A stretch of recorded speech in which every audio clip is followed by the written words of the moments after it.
IBN 7 हौसला है।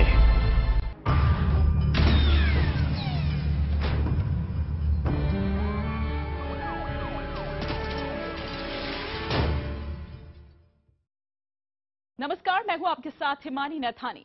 Facebook और व्हाट्सएप जैसी सोशल साइट्स के जरिए खोए हुए दोस्तों का मिलना, नई मोहब्बतों का परवान चढ़ना, ये सब किस्से अब पुराने हो चले हैं, क्योंकि ये साइट अब अपराधियों के हत्थे लग चुकी है।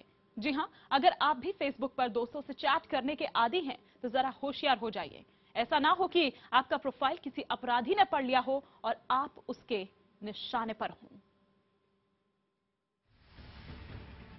अगर आप फेसबुक के पेज पढ़ने के आदी हैं तो जरा इस मजमून को ध्यान से पढ़ लीजिए। ये किसी दोस्त का पैगाम नहीं है और ना ही किसी नई गर्लफ्रेंड का प्रपोजल है। पढ़कर समझना मुश्किल नहीं कि ये धमकी है। ये धमकी दी गई है आशीष सिंह के अकाउंट से। वही आशीष सिंह जो पूर्वांचल के चंदन सिंह गिरोह का सदस्य है और चंदन सिंह का खास गुर्गा है। ये खूंखार अपराधी वैसे तो बाराबांकी की जेल में बंद है, लेकिन उगाही और धमकी का उसका धंधा वहां बैठकर भी जारी है। अपने फेसबुक अकाउंट में उसने जेल के भीतर की तस्वीरें भी लगा रखी थी। चैटिंग के जरिए वो न सिर्फ लोगों को डराने धमकाने का काम कर रहा था, बल्कि गिरोह को लामबंद भी कर रहा था। ये चंदन सिंह के विरुद्ध में पहले से ही करीब 35 मुकदमे हैं और ये सजा याफ्ता है, आजीवन सजा याफ्ता है और ये जेल से भागा हुआ कैदी था। मामला खुलने के बाद यूपी पुलिस के होश उड़ गए।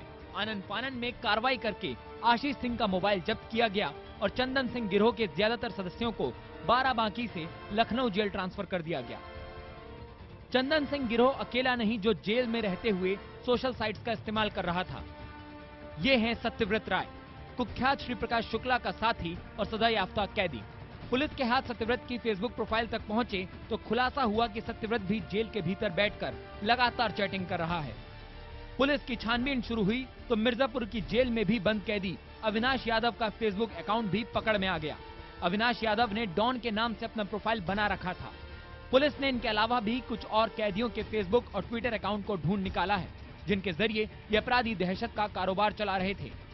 सोशल साइट्स पर दहशत के इस कारोबार का खुलासा होने के बाद जेल में बंद कैदियों की तलाशी ली गई तो तमाम जेलों से न जाने कितने मोबाइल फोन बरामद हो गए। गाजीपुर में भी एक गिरोह की तरफ से गोरखपुर के भट्टा मालिक को धमकाने का मामला सामने आया है।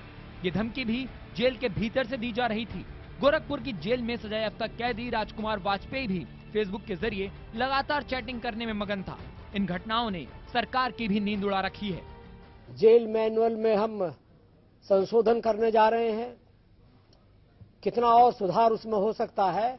ये मामले सामने आने के बाद ये तो तय है कि जेल में बंद अपराधियों के पास सारी सुख सुविधाएं मौजूद हैं।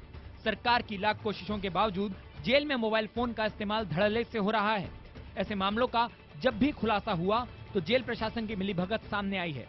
पिछली घटनाओं पर नजर डालें तो 2 दिसंबर को खुलासा हुआ कि शातिर कैदी चंदन सिंह डॉक्टरों और व्यापारियों को फोन पर धमका रहा था। 15 जनवरी 2014 को बाराबांकी में समाजवादी पार्टी नेता अरविंद यादव की हत्या के बाद जेल में बंद अपराधियों के मोबाइल नेटवर्क का खुलासा हुआ। वाराणसी जेल में बंद कुख्यात कैदी रणविजय यादव के माओवादियों से रिश्ते का खुलासा तब हुआ जब कुछ माओवादियों की गिरफ्तारी हुई। प्रतापगढ़ जेल में छापेमारी हुई तो खूंखार अपराधियों के पास बड़ी संख्या में मोबाइल फोन, शराब की बोतलें, चिलम और चरस बरामद हुए। हाल ही में कानपुर कोर्ट में पेशी के लिए लाए गए ISI एजेंट के आरोपी वकास के पास से भी मोबाइल और कई बैटरियां बरामद हुई। ये तो महज कुछ घटनाएं हैं। यूपी की जेलों में इससे पहले भी न जाने कई बार खूंखार अपराधियों ने जेल के अंदर रहते हुए बड़ी बड़ी साजिशें रची हैं।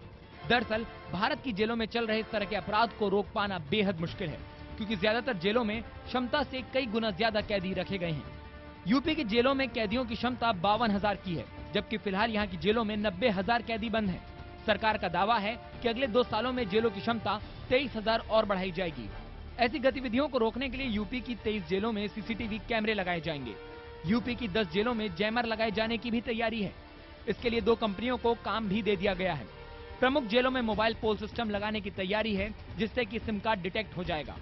जेल मुख्यालय में कंट्रोल रूम बनेगा, जहां से जेलों के अंदर और बाहर की गतिविधियों पर नजर रहेगी।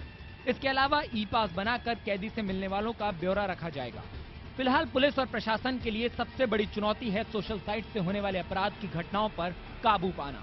खूंखार कैदियों तक मोबाइल पहुंचाने के मामले में कई पुलिस वालों की मिलीभगत भी सामने आती रही है। इसके लिए ऐसे कर्मचारियों की पहचान करके उनके खिलाफ कार्रवाई करना भी किसी चुनौती से कम नहीं है। सलाखों के पीछे से सोशल साइट्स के इस्तेमाल ने एक बार फिर ये साबित कर दिया है कि जेल की सलाखों के पीछे चल रही है दरअसल अपराधियों की हुकूमत। प्रशासन चाहकर भी कैदियों पर अंकुश नहीं कस पा रहा है और जेल की दीवारें बन गई हैं अपराधियों के लिए एक महफूज ठिकाना। बाराबंकी से डीके सिंह के साथ शलभ मणि त्रिपाठी, लखनऊ, IBN 7।